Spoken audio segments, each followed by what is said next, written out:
السلام عليكم ورحمة الله وبركاته. إن الحمد لله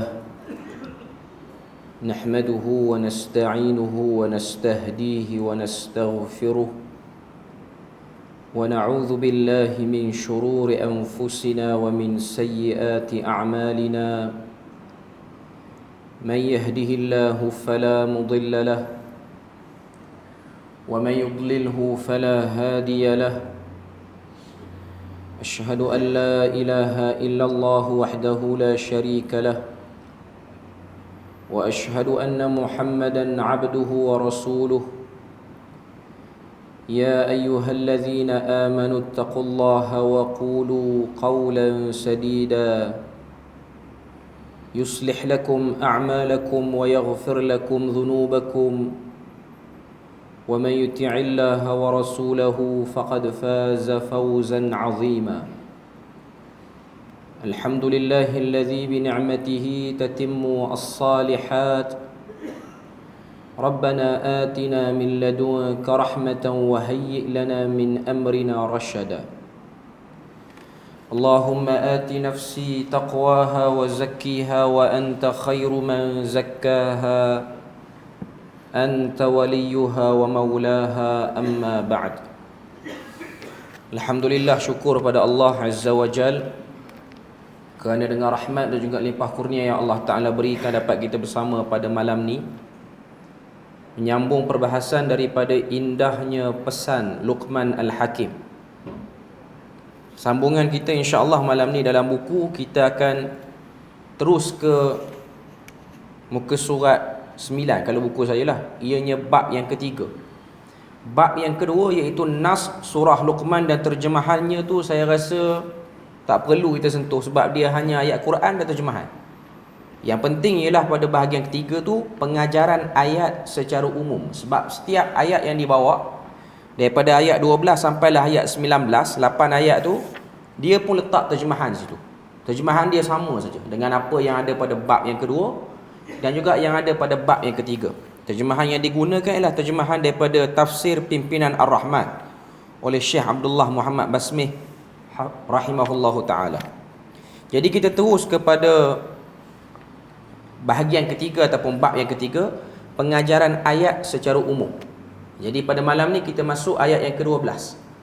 Ayat ke-12 ni ialah muka surat yang kedua dalam mushaf untuk surah Luqman ni, iaitu muka surat 412.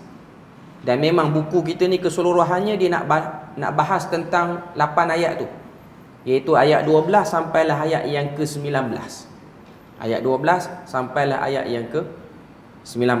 8 ayat tu saja yang menjadi topik utama perbahasan buku ni. Okay. Jadi kita tengok sama-sama pada ayat yang ke-12 firman Allah Azza wa Jal, a'udzu billahi minasyaitonir rajim.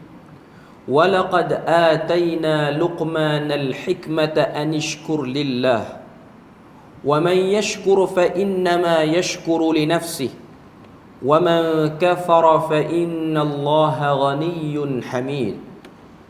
Maksud dia, dan sesungguhnya kami telah memberi kepada Luqman hikmat kebijaksanaan serta kami perintahkan kepadanya, bersyukurlah kepada Allah akan segala nikmatnya kepadamu, dan sesiapa yang bersyukur maka faedahnya itu hanyalah terpulang kepada dirinya sendiri, dan sesiapa yang tidak bersyukur maka tidaklah menjadi hal kepada Allah, kerana sesungguhnya Allah Maha Kaya lagi Maha Terpuji.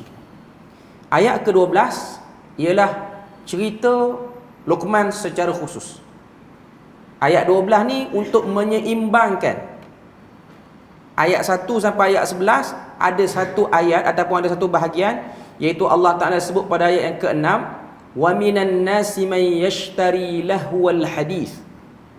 Itu pada ayat ke-6. Maknanya Allah Ta'ala buka surah Luqman ni dengan cerita dalam kalangan Quraisy waktu turun surah Luqman ni ada satu orang lelaki nama dia Nadhar bin Harith. Kita dah sebut sebelum ni. Satu orang yang bertanggungjawab membuat kacau bilau waktu Nabi baca Quran, sehingga Tuhan sebut di antara sebahagian manusia itu ada yang membeli perkataan yang sia-sia, iaitu nyanyian, cerita-cerita umat-umat terdahulu ataupun cerita-cerita orang-orang hebat yang duduk di sekitar tanah Arab. Tujuannya lah untuk tenggelamkan cerita Nabi. Jadi Allah Ta'ala sebut mereka ini akan dapat azab yang menghinakan. Ulaika lahum azabun muhin. Jadi masuk ayat 12, ayat ke-6, dia nak seimbangkan apa yang ada dalam surah ni. Dia datangkan cerita yang bermanfaat untuk kita, iaitu cerita Luqman Al-Hakim ni. Kalau kita tengok dalam sebahagian tafsir-tafsir para ulama, antara yang kita boleh ambil ialah tafsir Ibn Kathir, tafsir Al-Quran Al-Azim. Waktu dia masuk ayat yang ke-12, dia tak tafsir lagi cepat-cepat. Dia cerita dulu Luqman tu siapa. Ni saya baca sikit, dalam buku kita tak ada, cuma nak sebut sikit lah. Telah terjadi perselisihan, perbincangan di kalangan para ulama tentang status Luqman Al-Hakim ni. Siapa dia, duduk zaman mana, orangnya macam mana, duduk kawasan mana. Kata Al-Imam Ibn Kathir, ikhtalafa salafu fi Luqman, berselisih para ulama yang terdahulu untuk menetapkan Luqman ni siapa. Hal kana nabiyan aw 'abdan salihan min ghairi nubuwah, adakah dia seorang nabi ataupun hamba yang saleh yang bukan seorang nabi. Maknanya ada dua pandangan di kalangan para ulama daripada dulu sampailah sekarang. Al-aktsaruna 'ala ats-tsani, kebanyakan para ulama berpegang pada pandangan yang kedua. Dia ni seorang hamba yang saleh, lelaki saleh yang bukan nabi. Lepas tu dia datangkan riwayat daripada Sufyan Ats-Tsauri, daripada Abdullah bin Abbas. Kata Abdullah bin Abbas, kana Luqmanu 'abdan habasyian najjara. Luqman ini dikatakan dia satu orang hamba berasal daripada Habsyah, Ethiopia, dan satu orang tukang kayu. Pekerjaan dia banyak riwayat, antaranya riwayat daripada Jabir bin Abdullah, cerita tentang bila mana ada tabi'in tanya pada dia, Luqman ni macam mana? Maka kata Jabir bin Abdullah, kana qasiran, dia satu orang yang rendah, pendek. Aftasa minan naubah, dan berhidung pesek. Hidung dia tak tinggi lah. Maknanya dia bukan hidung mancung, dia orang kulit hitam.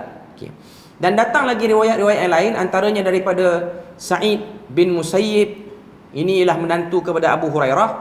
Dia beritahu Luqman itu orang yang datang daripada negara Sudan dan juga daripada negara Mesir, daripada daerah itulah, daripada arah itu. Banyak lagi lah riwayat-riwayat yang sebut, tapi Quran tak mention Luqman ni siapa. Tak sebut dia ni daripada kawasan mana, duduk zaman mana. Allah Ta'ala hanya sebut, kami beri pada Luqman itu hikmah, dan diperintahkan untuk Luqman itu bersyukur. Kita tengok pengajaran ayat. Untuk ayat yang ke-12 ni, dia letak 6 pengajaran ayat tu. Yang pertama dia sebut, salaf berbeza pendapat mengenai Luqman. Adakah beliau seorang nabi atau seorang hamba yang saleh bukan dalam kalangan nabi? Kebanyakan berpendapat dengan pendapat yang kedua. Tadi saya dah sebut. Yang kedua, Allah memerintahkan Luqman bersyukur kepadanya atas apa yang Allah telah berikan kepadanya, yang membuatkannya istimewa daripada yang lainnya, sama ada dari sudut keturunannya mahupun orang-orang sezaman dengannya. Sebab memang ada perbahasan di kalangan para ulama. Ada yang menyebutkan Luqman ni datang daripada keturunan yang elok jugalah, maknanya keturunan-keturunan yang baik. Cuma dia ni pernah jadi hamba. Waktu dia jadi hamba ni, sebahagian riwayat sebut, tuan kepada hamba dia ni, tuan dia lah, dia hamba, tuan dia beritahu pada Luqman Al-Hakim, bawakan pada aku daging yang terbaik daripada biri-biri ni. Maknanya dia suruh Luqman ni sembelih biri-biri ni, bawa pada aku daging yang terbaik, 2 daging terbaik daripada biri-biri ni. Dia sembelih, dia pun bawa lidah dengan jantung biri-biri tu. Lepas tu bagi seekor lagi biri-biri, dia kata bawa daging yang paling buruk daripada biri-biri ni. Dia sembelih untuk yang kedua ni, dan dia bawakan juga lidah dan juga jantung. Jadi tuan dia tanya, kenapa sama dua ni? Aku perintah kamu bawa daging terbaik daripada biri-biri pertama. Biri-biri kedua bawa daging yang buruk. Maka jawab Luqman Al-Hakim, bahagian yang paling baik dalam satu tubuh ni ialah lidah dan jantung. Kalau ianya baik, dia akan jadi bahagian yang terbaik berbanding semua bahagian. Tapi kalau dua ni buruk, maka dia akan jadi potongan daging yang paling buruk. Itu sebahagian riwayat lah sebut. Cuma riwayat tu pun tak berapa kuat. Cuma nak katanya, di situlah permulaan orang mula angkat Luqman Al-Hakim sebagai orang yang bijaksana. Maknanya orang yang berpandangan jauh, orang yang tahu tujuan hidup ni bukan hanya sekadar untuk cari makan semata-mata, tapi untuk sedar tujuan hidup ni ialah untuk beribadah kepada Allah Azza wa Jalla. Sebab tu kalau kita tengok dalam ayat yang ke-12 tu, Tuhan sebut bila mana dia kata sesungguhnya telah diberikan kepada Luqman itu hikmah. Dalam Tahrir At-Tanwir oleh Ibn Ashur, ni tafsir, dia kata hikmah yang diberikan oleh Allah Ta'ala pada Luqman itu ialah al-isabatu fil aqwal, kata-kata yang tepat. Kalau dia cakap, benda yang dia cakap tu ialah benda yang tepat, berguna, bernas, berasas untuk digunakan. Itu sebahagian pandangan ahli tafsir. Dengan sebab Tuhan beri dia hikmah yang tak diberi pada orang lain, perintah yang Allah Ta'ala perintahkan kepada Luqman itu ialah untuk bersyukur kepada Allah. Dan dalam ayat yang sama Tuhan sebut, siapa yang bersyukur fa innama yashkuru li nafsi. Orang yang bersyukur ni, syukur itu faedahnya untuk dia, bukan untuk orang lain. Dalam surah Ibrahim Tuhan sebut, la in syakartum la azidannakum. Sekiranya kamu bersyukur kepadaku, aku akan tambah pada kamu rezeki.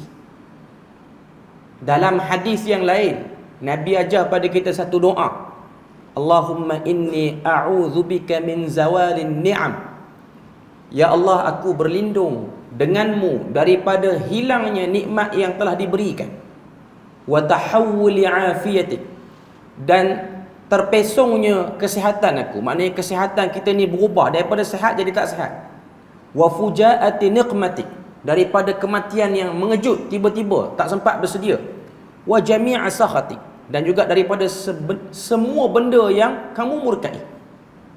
Tunjuk pada kita sini bahawasanya penting untuk satu orang hamba tu, bila mana dia dapat nikmat, dia kena bersyukur. Dan antara bentuk bersyukur yang paling asas sekali ialah memenuhkan kehidupan ni dengan beribadah kepada Allah. Seperti mana hadis yang kita maklum, Nabi kata Allah Ta'ala berfirman, ya bani Adam, tafarragh li'ibadati amla sadraka ghinan wa asudda faqra. Wahai anak Adam, penuhkanlah hidup kamu dengan beribadah kepadaku, aku penuhi hati kamu, dada kamu dengan kekayaan, dan aku halang daripada kamu kefakiran. Sekiranya kamu tak beribadah, maka aku akan penuhkan tangan kamu dan dada kamu dengan kesibukan. Wala asudda faqra, dan aku tak akan halang kefakiran daripada kamu.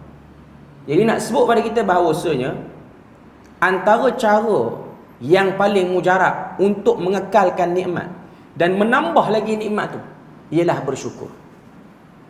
Dan Nabi telah tunjuk pada kita macam mana Nabi ni bersyukur, dengan Nabi bangkit pada waktu malam dan Nabi mendirikan malam dengan salat malam. Hadis ni kita maklum daripada Ummu Salamah, daripada Aisyah, daripada Abdullah bin Mas'ud, dan daripada semua sahabat-sahabat yang lain, menunjukkan Nabi ni bangkit pada waktu malam sehingga pecah kaki Nabi, bengkak kaki Nabi. Dan bila mana sahabat tanya, isteri Nabi tanya, Nabi jawab, aku nak jadi hamba Allah yang bersyukur. Jadi cara bersyukur tu ialah kita menjauhkan diri kita daripada pembaringan, bangkit dan kita salat, kita beribadah kepada Allah Azza wa Jalla. Jadi semakin kita beribadah, itu ialah tanda semakin kita bersyukur kepada Allah Azza wa Jalla. Sebab tu syukur ni dia tak jalan kalau hanya sebut Alhamdulillah. Itu ialah paling minimum. Takkanlah kita nak ambil dengan kadar minimum selalu. Kita dah ambil macam-macam nikmat Tuhan, daripada nikmat yang mungkin kita tak pernah perasan, sampailah kepada nikmat yang kita dambakan, yang kita selalu nampak itu ialah nikmat. Tiba-tiba kita hanya merealisasikan syukurnya kita sebagai hamba ni dengan sebut Alhamdulillah. Boleh, benda tu memang tepat pun, tak ada masalah. Cuma kena lebih lagi, sebab kita ambil nikmat Tuhan tu besar lagi. Nanti kita akan tengok dalam 7 ayat yang berikutnya, apa yang dinasihatkan oleh Luqman kepada anaknya, itulah yang dilakukan oleh Luqman dalam hidupnya. Kita akan tengok nasihat Luqman ni dia terbahagi pada 3. Pertama akidah, yang kedua ibadah, yang ketiga akhlak. 3 benda. Nasihat Luqman ni 3 elemen. Untuk 8 ayat ni 3 benda yang dinasihatkan oleh Luqman kepada anaknya. Sebahagian riwayat sebut anak Luqman ni nama dia Saran. Sa alif, ra alif nun. Tapi itu hanya riwayat-riwayat je lah. Quran tak mention nama anak dia apa. Kita akan tengok Luqman menitik beratkan isu akidah. Akidah yang dititik beratkan sini ialah keyakinan. Yakin Tuhan itu wujud. Yakin Tuhan itu menguruskan kehidupan, semua kehidupan kamu. Yang kedua ialah ibadah. Sebab nanti kita akan tengok pesanan suruh salat. Yang ketiga ialah akhlak. Kita akan tengok Luqman pesan, jangan sombong, jangan berjalan atas muka bumi dengan gaya sombong, cakap dengan orang dengan cara yang baik, bergaul dengan orang dengan cara yang baik. Jadi sebaik-baik pesanan dan wasiat kita kepada zuriat kita ialah kita mencontohi apa yang dilakukan oleh Luqman ini. Menekankan tentang akidah, yang kedua menekankan tentang ibadah, yang ketiga menekankan tentang akhlak. Pengurusan harta tu yang keempat, kelima, yang ujung lah. Kalau dia selesai, dia beres yang 3 ni, insya-Allah urusan dia yang lain, segala benda-benda yang lain akan selesai. Benda dia penting. Sebab tu kalau kita tengok dalam hadis yang diriwayatkan daripada Abdullah bin Abbas, pentingnya akidah, pentingnya keyakinan, pentingnya rasa diri ni beruntung jadi orang Islam telah ditunjukkan oleh Nabi bila mana Nabi salat 2 rakaat sebelum salat fajar, sebelum salat subuh ni. Iaitu hadis yang diriwayatkan daripada Abdullah bin Abbas. Abdullah bin Abbas kata, aku mendengar Nabi SAW pada rakaat pertama membaca ayat 136 surah Baqarah, dan pada rakaat kedua Nabi membaca ayat yang ke-52 daripada surah Ali Imran. Ayat ni kita kena amal. Kita selalu salat sunat sebelum subuh ni kuliah kulhallah, kuliah kulhallah. Boleh, memang ada pun riwayat tanya tu. Cuma sekali-sekala kena ubah sikit. Dan cuba amati kenapa Nabi baca ayat tu. Sebab tu kalau kita tengok ayat 136 surah Baqarah, Allah Ta'ala sebut, qulu amanna billahi wa ma unzila ilaina وَمَا أُنْزِلَ إِلَى إِبْرَاهِيمَ وَإِسْمَاعِيلَ وَإِسْحَاقَ وَيَعْقُوبَ وَالْأَسْبَاطِ وَمَا أُوتِيَ مُوسَى وَعِيسَى وَالنَّبِيُّونَ مِنْ رَبِّهِمْ لَا نُفَرِّقُ بَيْنَ أَحَدٍ مِّنْهُمْ وَنَحْنُ لَهُ مُسْلِمُونَ. Nabi baca satu ayat tu je. Nabi bukan baca satu muka surat untuk salat sunat ni, satu ayat tu je. Jadi saya rasa tak berat untuk kita hafal, untuk kita sekali-sekala ubah, supaya kita rasa manifestasi salat kita tu akan ada rasa berbeza sikit cara kita beribadah pada Allah Ta'ala. Rakaat kedua ialah ayat yang ke-52 daripada surah Ali Imran, iaitu ayat yang berbunyi, falamma ahassa Isa minhumul kufra qala man ansari ila Allah qala al-hawariyuna nahnu ansarullahi amanna billahi washhad bi anna muslimun. Dalam 2 ayat ni, 136 Baqarah, 52 Ali Imran. Penutup bagi dua-dua ayat ni, wa nahnu lahu muslimun bi anna muslim. Awal-awal pagi ni, sebelum salat subuh ni, ialah menyatakan diri aku ni Islam dan aku mencontohi orang-orang awal. Sebab tu kalau kita tengok dalam ayat 136 surah Baqarah, ada beberapa nama-nama Nabi yang dimentionkan dalam ayat tu. Iaitu bila mana Allah Ta'ala sebut wama unzila ila Ibrahim wa Ismail wa Ishaq wa Ya'qub bawal asbat, dan apa yang telah diturunkan kepada Ibrahim, Ismail, Ishaq, Ya'qub dan cucu cicitnya. Wama utiya Musa wa Isa, dan apa yang telah diterima oleh Musa dan Isa. Wama utiya an-nabiyyuna min rabbihim, dan apa sahaja yang diturunkan oleh nabi-nabi yang terdahulu daripada Tuhanmu. La nufarriqu baina ahadin minhum, tiada beza di antara nabi-nabi dulu dengan Nabi Muhammad dan orang-orang saleh mana-mana pun. Wa nahnu lahu muslimun, semuanya menyatakan kami muslim. Sama juga dengan ayat yang ke-52 surah Ali Imran, bila mana Nabi baca dalam salat fajar, salat sunat fajar ni, Nabi membacakan dialog Isa kepada orang Yahudi. Falamma ahassa Isa minhumul kufra, ketika mana Isa merasakan tak yakin dengan orang-orang Yahudi ni. Orang Yahudi tu disebut dengan al-kufra, kufur, sebab memang tabiat dia pada waktu tu ialah enggan, tak nak ikut apa yang dibawa oleh Nabi Isa. Qala man ansari ilallah, Nabi Isa pun tanya, siapa yang nak tolong aku ni untuk berdakwah kepada Allah? Qala al-hawariyun, berkatalah pengikut-pengikut Nabi Isa yang setia, nahnu ansarullah, kamilah penolong-penolong kepada Allah Azza wa Jal. Amanna billah, kami beriman dengannya. Washhad, dan bersaksilah, bi anna muslimun, kami orang Islam, kami menyerahkan diri padanya. Maknanya bangkit pagi, ibadah pertama ialah penyaksian diri kita sebagai Muslim. Kalau kita bangkit lagi awal, lagi baguslah. Kita baca banyak benda lagi, kita minta macam-macam benda lagi lah dalam dalam salat malam tu. Cuma paling-paling kurang bangkit tu, kalau tak sempat dah, bangkit tu pun dah ngam-ngam orang nak azan subuh dah pun, kita salat 2 rakaat sebelum salat subuh itu, kita baca 2 ayat ni. Selain pada baca qul ya ayyuhal kafirun dengan qul huwallahu ahad, kedua-dua surah tu pun memang manifestasi tentang Islam, iman, akidah juga. Cumanya kadang-kadang kita selalu baca, dia kurang feeling tu.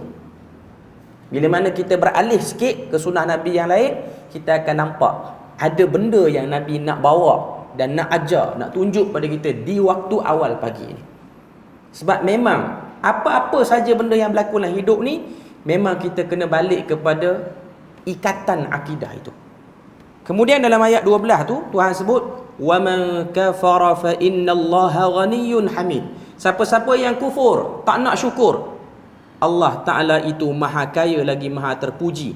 Tak terkesan pun dengan kekufuran kamu. Kita tengok pengajaran yang ketiga yang diletakkan dalam buku kita ni untuk ayat yang ke-12. Penulis dia kata Allah maha kaya sehingga dia tidak berhajat kepada makhluk dan kekufuran seluruh penduduk bumi, sekalipun tidak menyebabkan Allah merasa sulit. Maknanya macam saya sebut tadi, bila mana Allah Ta'ala dah declare, dah isytihar diri dia ghaniyun, maha kaya, hamid, sangat terpuji. Kalau tak ada orang puji pun, Tuhan dah sedia terpuji. Benda tu maklum. Bahkan kita yang perlukan untuk memuji Tuhan. Kita yang kena puji Tuhan sebab kita nakkan redha Tuhan. Kalau kita tak puji, kita akan dapat murka Tuhan ataupun tak ada layanan Tuhan pada kita, tak ada. Okay. Yang keempat dia sebut, hikmah ialah kebenaran dalam perbuatan, tepat dalam pendapat, dan mengucapkan sesuatu sesuai dengan kebenaran. Ini diambil dalam tafsir oleh Ali As-Sabuni. Okay. Yang kelima dia sebut, barang siapa bersyukur kepada Tuhannya, maka pahala syukur itu kembali kepadanya. Kerana syukur seseorang hamba tidak bermanfaat bagi Allah, dan tidak bersyukurnya seseorang tidak berbahaya bagi Allah. Pun sama daripada tafsir Syekh Ali As-Sabuni. Yang keenam, hikmah bukanlah falsafah. Hikmah sentiasa diikat kuat dengan keimanan kepada Tuhan yang Esa. Seseorang itu bukan ahli hikmah jika dia tidak beriman kepada Allah. Ini Dr. Salah Abdul Fattah Al-Khadidi dalam susunan dia terhadap tafsir Ibn Kathir. Okay. Dia nak sebut sini, ada orang dia bertukar, dia keliru. Ahli hikmah ni ialah orang yang cakap berpuitis.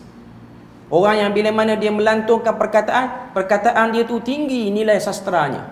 Belum tentu. Sebab tu dalam Quran ada surah Asy-Syu'ara. Surah Asy-Syu'ara ni mendedahkan penyair-penyair yang sedap perkataannya tapi batil isinya. Perkataan sedap, tapi apa yang dia orang cakap semuanya kosong. Tak ada manfaat apa pun. Tak lebih daripada halua telinga, tak lebih daripada persembahan umum sahaja untuk pendengar-pendengar yang sukakan kepada syair di Mekah ni. Quran lebih tinggi daripada tu lagi. Okay.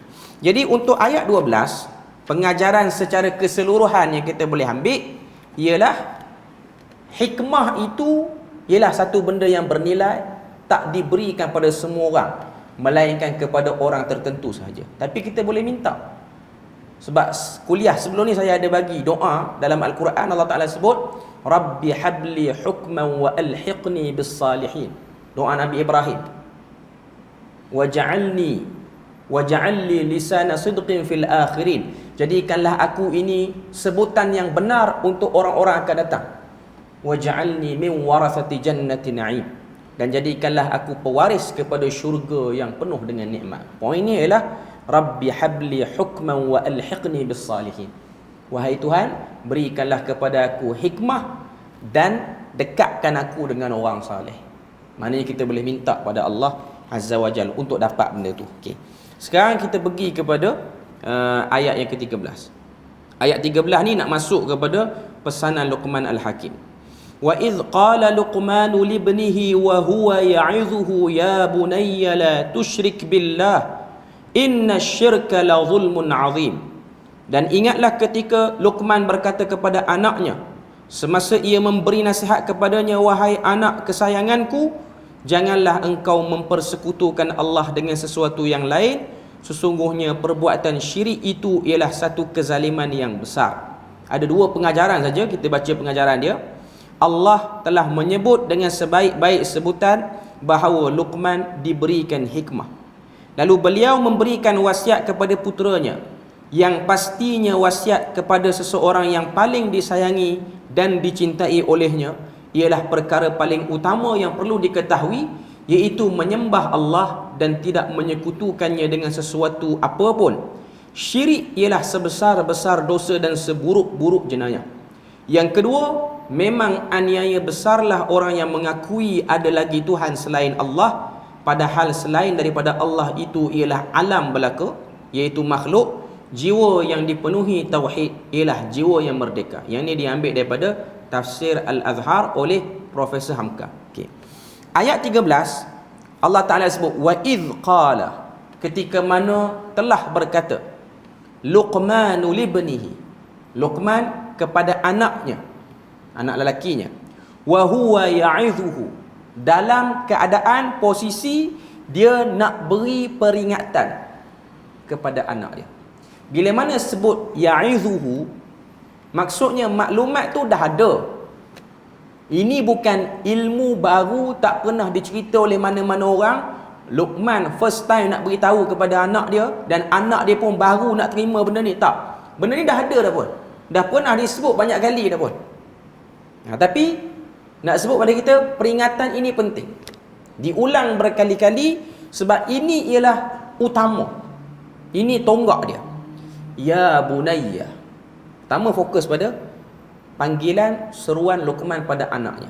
Kita tahu orang Arab bila mana panggil anak dengan ya bunayya, menunjukkan pada kita ianya ialah satu panggilan seruan yang paling lembut.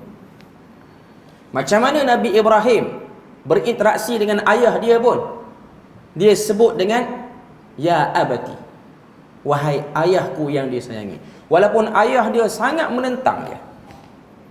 Sini kita boleh belajar satu benda, dakwah yang ada dalam dakwah itu peringatan tak dapat tidak mesti disampaikan dengan cara yang paling lembut dan paling berhikmah. Hikmah ni taklah semestinya lembut di setiap keadaan. Itu benda yang kita kena maklum. Cuma nak sebut pada kita bahawasanya kebanyakan kes dalam dakwah ni dia mesti dibawa dengan cara yang lembut dulu. Tak boleh bawa dengan cara kasar. Sebab tu walaupun satu orang tu dia ada kebenaran, tapi dibawa dengan cara yang kasar, kebenaran tu tak akan sampai kepada sasaran dia. Sebab tu dalam Al-Quran Allah Ta'ala sebut idfa' billati hiya ahsan. Kamu tolaklah benda-benda buruk, benda-benda yang menyusahkan kamu ni dengan sebab tindakan orang, perilaku orang, dengan balasan yang lebih baik, iaitu jangan guna cara kasar. Ini ialah cara teknik dakwah yang kita kena belajar. Tambah lagi bila mana Luqman ni dia buat kepada orang yang paling rapat, iaitu anaknya. Sebab berdakwah kepada family, keluarga, jelas lebih payah berbanding berdakwah kepada orang yang tak dikenali. Sebab banyak benda yang kita kena fikir waktu nak cakap. Tambah-tambah kalau kita berdakwah kepada family ni, pangkat dia lagi tinggi pada kita. Contoh anak nak beritahu pada mak dan ayah dia, ataupun adik nak beritahu pada abang dia ataupun kakak dia. Ini ialah benda-benda yang kita kena ambil kira lah. Tapi cakap kena cakap, tak boleh diam kan. Cuma nak katanya, Tuhan tidak suruh kita fikir kepada keputusan akhir tu. Tuhan suruh kita fikir cara dan sampaikan. Dia terima tak terima tu cerita lain. Tapi sampaikan. Jangan sampaikan dalam bentuk agresif, tapi sampaikan dalam bentuk yang paling tepat, yang paling kena. Sebab tu dia kait dengan hikmah. Nak nasihat, kena tengok keadaan dulu. Kena tengok dia dah tenang ke. Ni pun sama dalam bab rumah tangga pun. Bila mana isteri dia nak menasihati suami dia, dia pun tak boleh menasihati pada waktu-waktu yang dia rasa tegang, yang suami dia akan bantah. Dia kena bagi makan dulu, dia kena kata apa, layan elok dulu, baru dia cakap dia tu. Itu antara cara dia lah, yang kalau kita tengok apa yang ditunjukkan oleh Luqman ni. Apa pesanan dia yang pertama? La tusyrik billah inna syirka la zulmun azim. Jangan syirik pada Allah. Syirik itu zalim yang sangat besar. Zalim kita maklum, maksud zalim ni ialah meletakkan sesuatu bukan pada tempat. Tuhan ni perlu diutamakan. Di mana-mana pun kita berada, Tuhan paling tinggi sekali. Tak boleh kita buat dia nombor 2 ataupun kemudian kan. Tak boleh. Jadi bila mana Luqman beritahu kepada anak dia ni, jangan syirik pada Allah. Ada apa-apa, dahulukan Allah Azza wa Jalla. Ada apa-apa, beritahu pada Tuhan. Masalah yang rungsing tara mana pun, minta pada Allah Azza wa Jalla dulu. Sebab tu kalau kita baca hadis tentang turunnya Allah Azza wa Jalla ke langit dunia pada 1/3 malam yang terakhir, ada orang baca hadis ni, dia nak fokus pada turun Tuhan tu macam mana. Turun dengan zat ke? Turun Tuhan tu adakah turun betul ataupun hanya satu bahasa kiasan yang perlu ditakwil? Maksudnya Tuhan memberikan perhatian khusus pada waktu itu. Okay. Bagi saya ini ialah isu yang memang tak boleh nak selesai lah.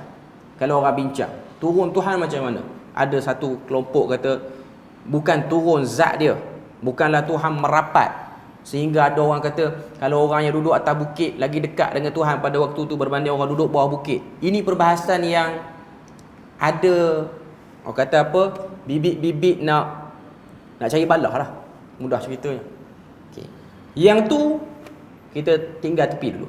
Tapi dalam hadis tu Nabi sebut, bila mana Tuhan turun ke langit dunia, apa Tuhan firmankan kepada hamba dia? Man yastaghfirani. Siapa nak minta ampun, aku ampunkan dia. Man yas'aluni fa'u'tiyah. Siapa-siapa yang nak minta apa-apa, aku akan beri. Poin dia ialah ambil peluang beritahu apa yang kita nak beritahu dalam hidup kita pada Tuhan. Apa yang sangkut dalam hidup kita, apa dosa kita, waktu tu kita beritahu. Sebab tu dalam hadis yang diriwayatkan daripada Al-Imam Muslim, bila mana kita tengok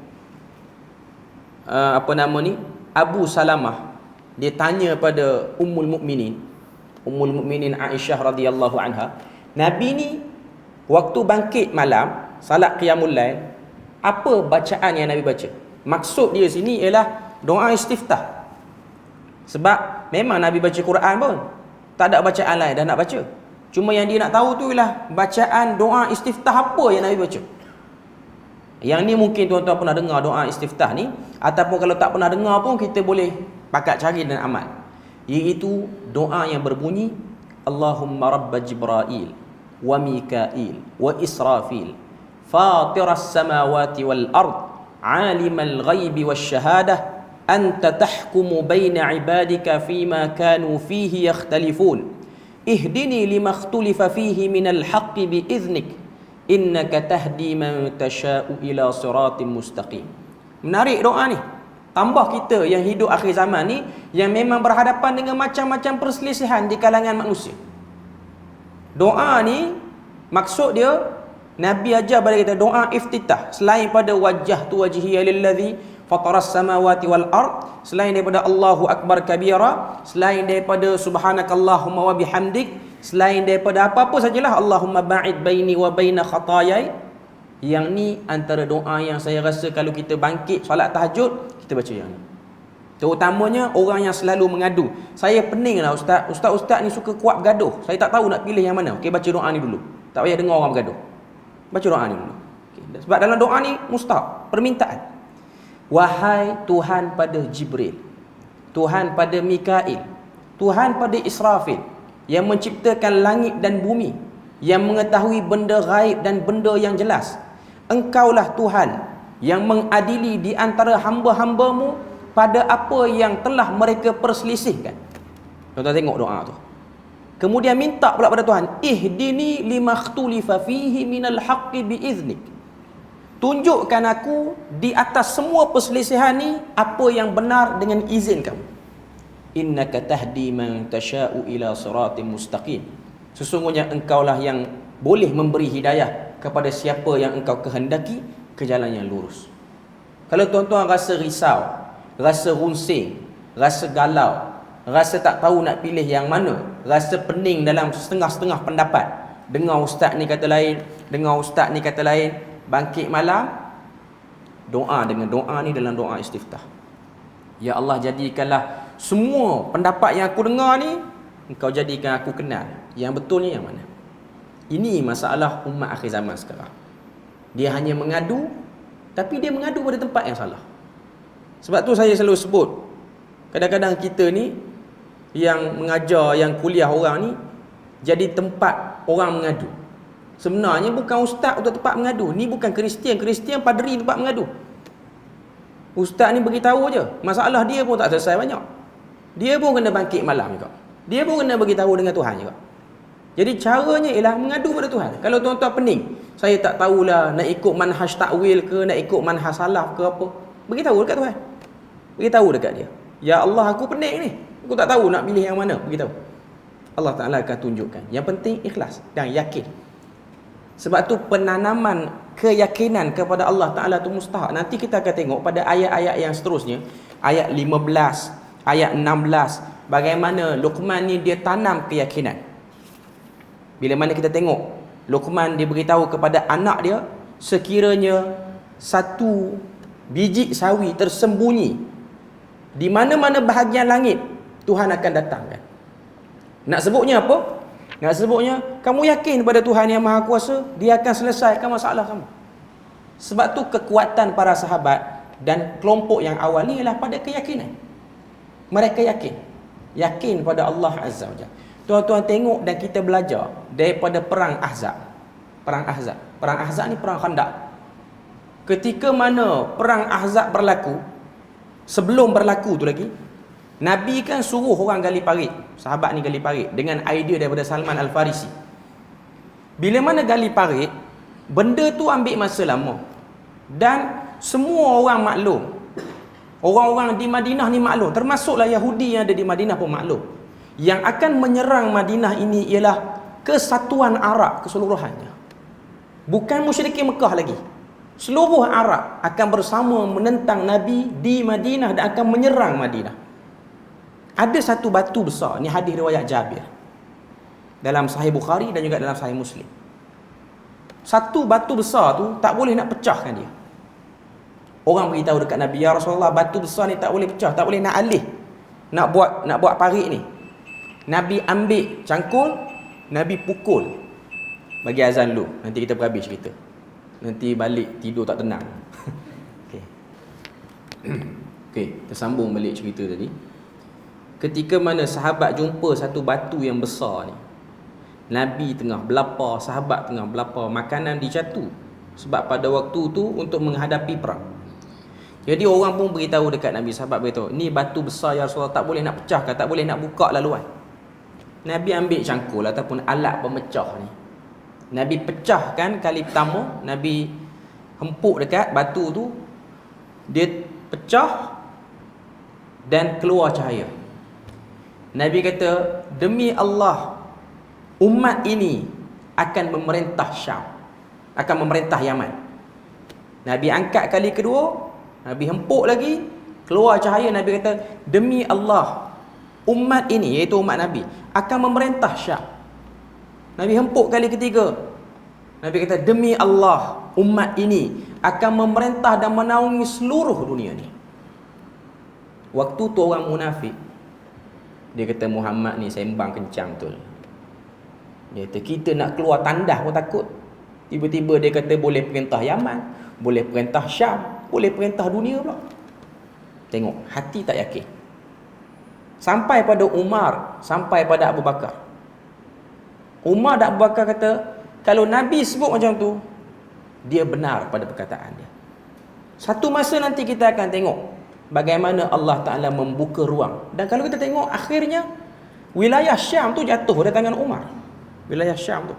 Cuma nak katanya dia tak yakin pada waktu tu. Dia tak yakin. Orang munafik tak yakin. Apatah lagi orang Yahudi. Pada waktu tu Yahudi ni, terutamanya Bani Quraidah, dah berpakat dengan Quraisy, dah berpakat dengan semua kabilah-kabilah Arab, dah bagi lot tanah dah pada waktu tu. Okey, bahagian ni Madinah, kabilah ni ambil. Bahagian ni dah bedak-bedak dah. Dan diorang pun memang melakukan pengkhianatan dengan membuka ruang sempadan waktu perang tu berlaku.